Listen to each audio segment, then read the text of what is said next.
The eternal circle, finding presence in the journey of being. In the dance between time and consciousness, we often find ourselves searching for meaning beyond the horizon of our existence.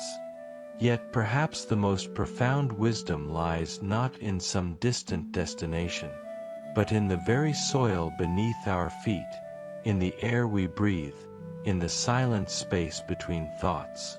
The destination of life, paradoxically, is life itself, a truth that often eludes us until we have wandered far enough to return to where we began. The wandering youth. When we first emerge into adult consciousness, we find ourselves cast into an infinite expanse without coordinates. The young soul stands at the crossroads of infinite possibilities, feeling the vertigo of limitless potential. This is both blessing and curse, freedom that feels like abandonment. We search for signposts, for direction, for purpose. We look to others, to society, to ancient texts, seeking answers to questions we have not yet properly formulated. In this stage, we are like seeds scattered by the wind, uncertain where we will take root, if at all. We feel the pull of becoming, the ache of unmanifested potential. The world seems too vast, too complex, too indifferent to our individual journey. We mistake this natural disorientation for evidence that we are somehow flawed or incomplete. This youthful wandering serves a purpose, however. It is the necessary darkness from which our unique light must emerge. Just as a seed must first navigate the darkness of soil before reaching toward the sun, so too must we experience the discomfort of not knowing before genuine understanding can take hold. The circular path of adulthood.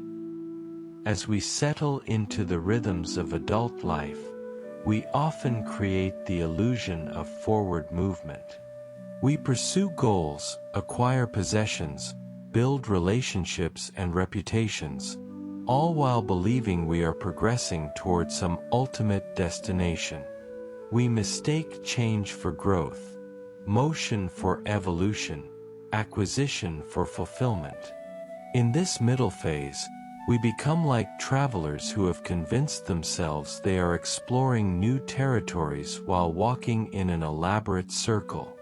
We climb the mountain only to discover another peak beyond, then another, and another, never grasping that the journey itself is the kingdom we seek.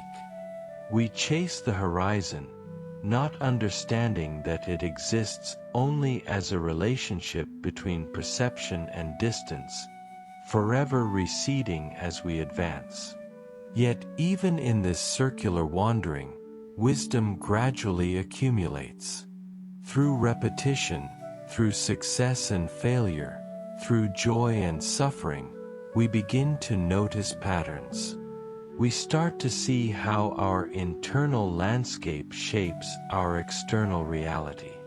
We glimpse, if only momentarily, the truth that our destinations are merely projections of our desires, fears, and conditioning. The adult journey, with all its apparent purposefulness, is the necessary illusion that eventually exhausts itself. Like a river that seems to choose its path, but is actually surrendering to the inevitable pull of gravity, our sense of agency gradually reveals itself as participation in a grander flow. The elder's revelation. It is often only in the autumn of life that the veil fully lifts. The older person, having chased countless horizons only to find them dissolve upon arrival, finally stops running. In this cessation of striving, a profound truth emerges. There was never anywhere to go. The destination was always here, in this breath, in this moment, in this precise arrangement of consciousness that we call experience. The elder understands that life is not a line but a point, eternally expanding.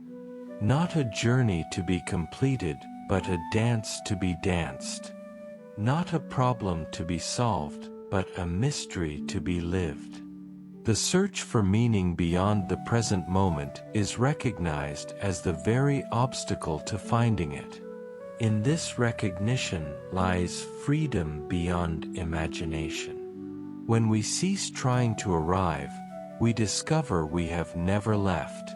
When we stop becoming, we realize we have always been. When we surrender the search, we find we are what we have been seeking.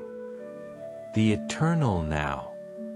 Time, that great architect of human experience, reveals itself as both the most persistent illusion and the most profound reality.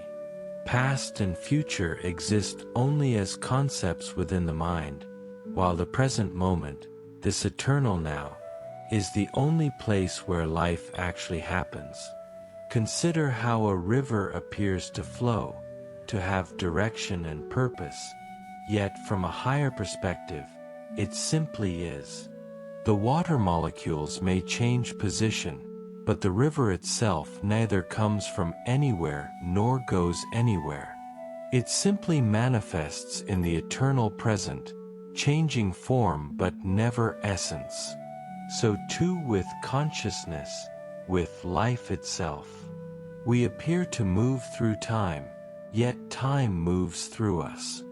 We seem to journey toward destinations, yet we are always precisely where we are meant to be. The appearance of progress is the necessary illusion that eventually reveals the deeper truth of presence. The paradox of purpose. Perhaps the most beautiful paradox of human existence is that purpose reveals itself precisely when we stop demanding it. Meaning emerges not from grasping but from opening, not from achieving but from allowing, not from becoming but from being. The young person asks, "What should I do with my life?" The adult asks, "How do I make my mark on the world?" The elder understands, life itself is the purpose. Being is the destination. This is not resignation or passivity. Rather, it is the most profound engagement with existence possible.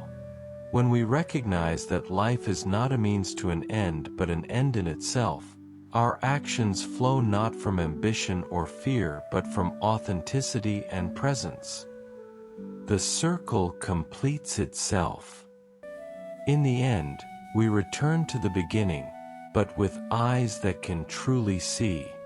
The confusion of youth, the striving of adulthood, the surrender of old age, these are not separate phases but a single journey of unveiling. The destination has always been here, beneath our feet, behind our eyes, between our thoughts. Life moves not forward but inward, not toward culmination but toward realization. We do not arrive at wisdom. Wisdom arrives in us when we finally stop moving long enough to be found. The great spiritual traditions have always pointed to this truth. Buddhism speaks of the pathless path. Taoism describes the way that cannot be told. Christianity points to the kingdom within. These are not contradictions but acknowledgments of the ineffable nature of our deepest truth. That which we seek is what is seeking. Living from presence. How then shall we live, having glimpsed this truth? Not by abandoning action but by acting from presence. Not by rejecting goals but by holding them lightly. Not by withdrawing from the world but by engaging with it fully, moment by exquisite moment. The awakened life is not different in appearance from the unawakened life. We still work, love, create, struggle, and rest. But we do so from a different center, not from lack seeking fulfillment, but from fullness expressing itself. Not from fear seeking security, but from love seeking expression. In this awareness, every moment becomes sacred, every action becomes meditation, every encounter becomes communion. The ordinary reveals itself as the extraordinary when seen with eyes unclouded by the dust of becoming. The eternal return. And so we come full circle, returning to where we began but transformed by the journey. The destination of life is life itself, not as a philosophical concept but as lived experience. Not as something to be achieved tomorrow but as something to be embraced now. In this realization, time loses its tyranny. The past is forgiven, the future is entrusted, and the present is inhabited. We find ourselves precisely where we need to be, doing precisely what we need to do, being precisely who we need to be. The young person's confusion, the adult's circular striving, the elder's surrender. These are not failures or achievements but the natural unfolding of consciousness coming to know itself through the vehicle of human experience. In the end, we discover that we have never been lost, never been found, never been separate from the mystery we sought to understand. We have always been home, always been complete, always been the destination we thought we were seeking. Life's greatest journey leads us nowhere but deeper into the heart of now, where we discover that we have always been exactly where we needed to be. Here, in the eternal presence that is life itself.